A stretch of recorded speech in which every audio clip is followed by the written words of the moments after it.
Over the weekend, there was a deadly mass shooting at the Club Q bar in Colorado Springs that resulted in the deaths of at least 5 people as of right now when we are recording this, with several dozen being wounded as well. Amongst those who were killed in this terrible attack include both bartenders who worked at Club Q as well as patrons, some longtime patrons of that community.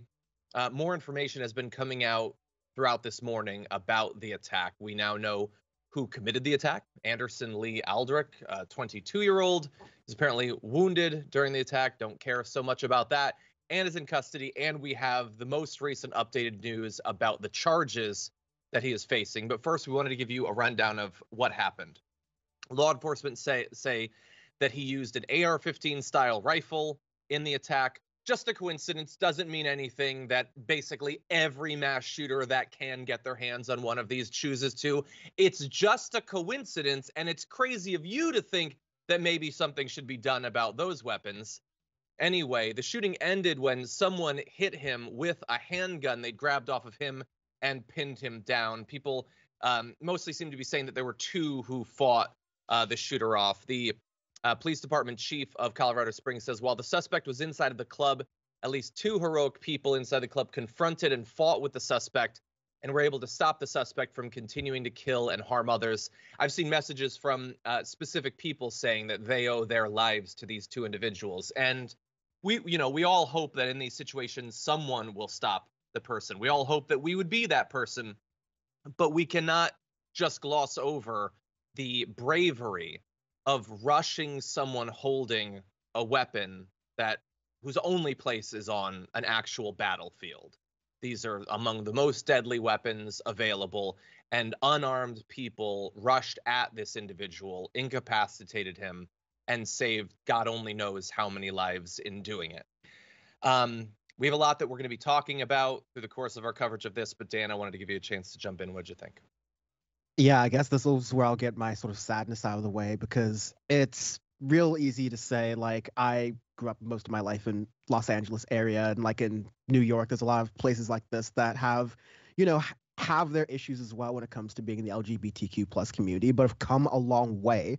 And it's still like there are multiple gay bars and places like that to exist. And so you almost take them for granted, especially now. But in places like Colorado Springs, there's an interview that's going around where someone's saying like this is the only safe space that people in that community had. And so to see that, there's another interview that I heard this morning that was like, and why are we waiting to call this a hate crime? Like, what are we waiting for to have an interview to say?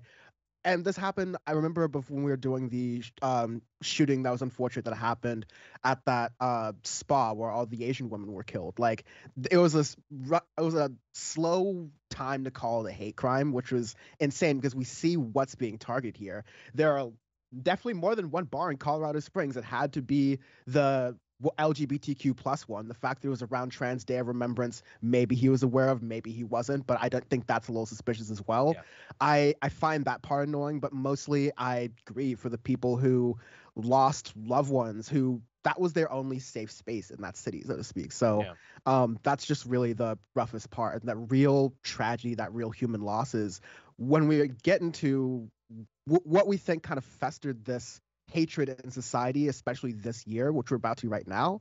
This is the actual result of all of that rhetoric, of all of that talk right now. So it's really hard to feel.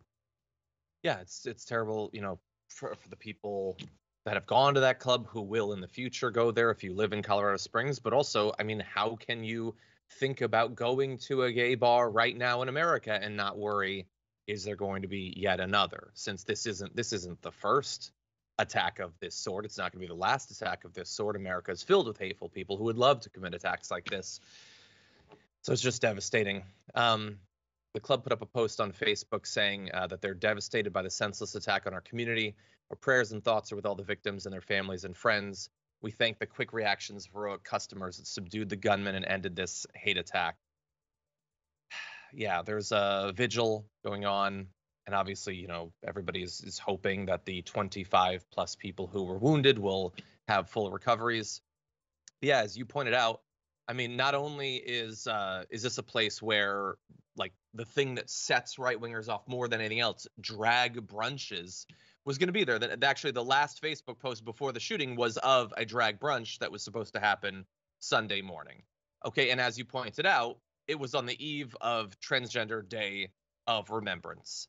Though it is entirely possible that those are coincidences, because anything technically is possible. I guess everything can be a coincidence. The world is such an amazing place. In any event, we will hopefully find out more, I guess, about this person. As you were saying this morning when we were prepping this story, it said that they were looking into whether it might have been a hate crime. And I was on the edge of my seat.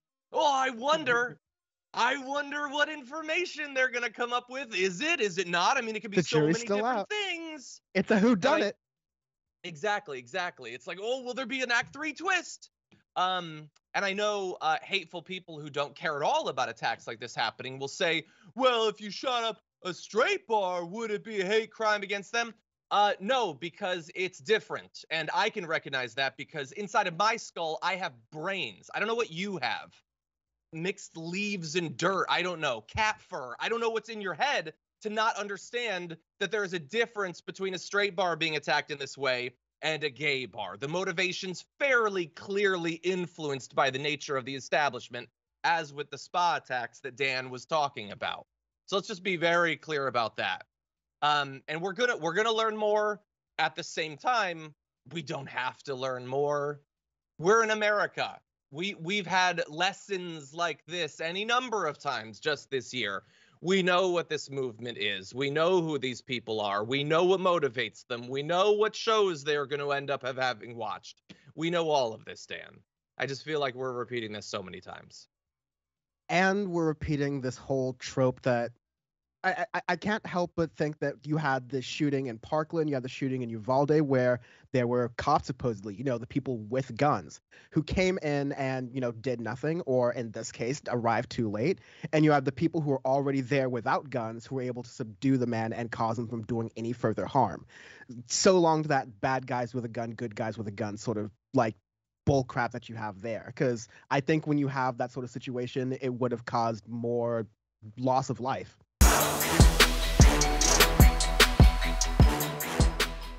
For more political news breakdowns, interviews, stories of activism, and me trying my hardest to care about the occasional big celebrity news story, subscribe to our YouTube channel at youtube.com/The Damage Report. And you can ring the bell wherever it is so you don't miss anything.